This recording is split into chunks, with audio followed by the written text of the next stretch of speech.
As you all saw 3 months ago, we had a monumental victory. We had a beautiful victory 3 months ago. And then a couple of nights ago, we had an even better victory. We took her on, Comrade Kamala Harris. We took her on, and we did really well. Every poll had us up like 90, 92, 87. We actually had one 92-6, which sounds about right because now today Rasmussen just came up and we were 6 points up, so it's pretty good. We dismantled her terrible record. We exposed her radical liberal agenda, and we laid out our plans to quite simply make America great again.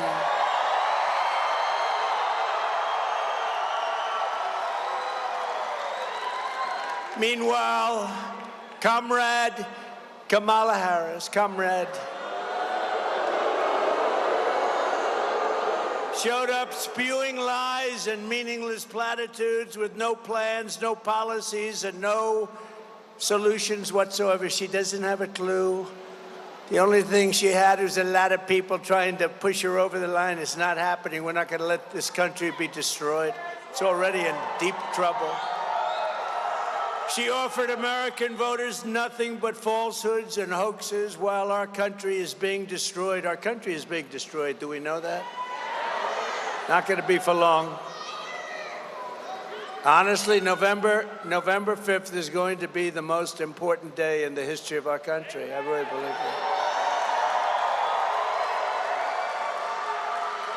And today she had a terrible interview. Did you see the interview she had today? She can't talk.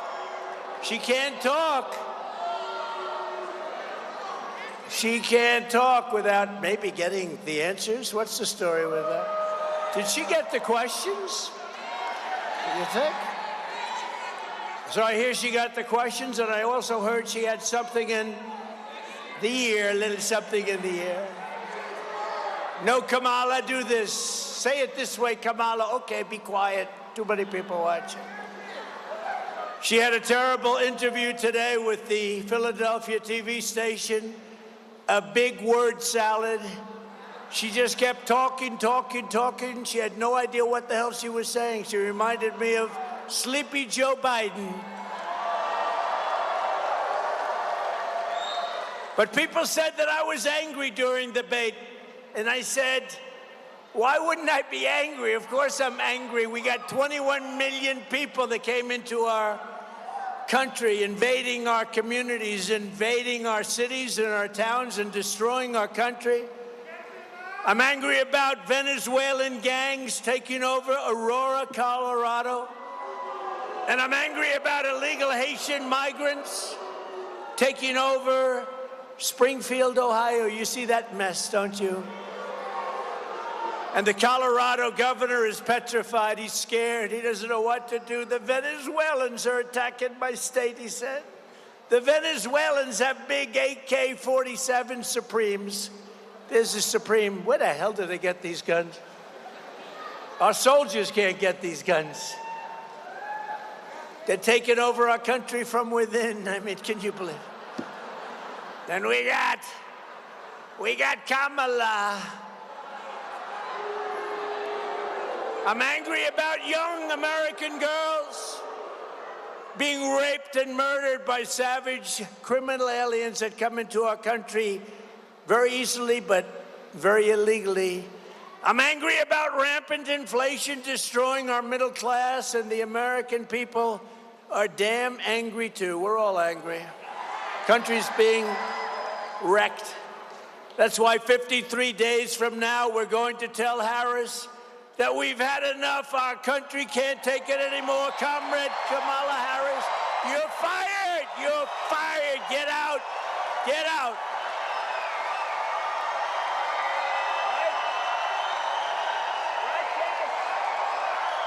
Get the hell out of here. She shouldn't be there anyway. She got no votes. She's a threat to democracy, right? That's what they say. They always say Donald Trump You know, it's a soundbite for them. Donald Trump is a threat to democracy. Now, she's a threat. Think of it. Joe Biden had 14 million votes. She had none. She was the first one that failed. Out of all the candidates, I think they had 22. She didn't even make it to Iowa, the first stop. Didn't even make it during the nominating process. She didn't make it to Iowa. She had no votes, and she got it. But we're running against her. I think, based on what I'm seeing in the polls, I think she could be just as easy as him. He was down so much. He was down 21 points. And they went to him and they said, get out of here, Sleepy Joe, you're going to lose. I'm not going to get out. I won't do it. He held on for about a day. Did you see the hat, though, the other day, right?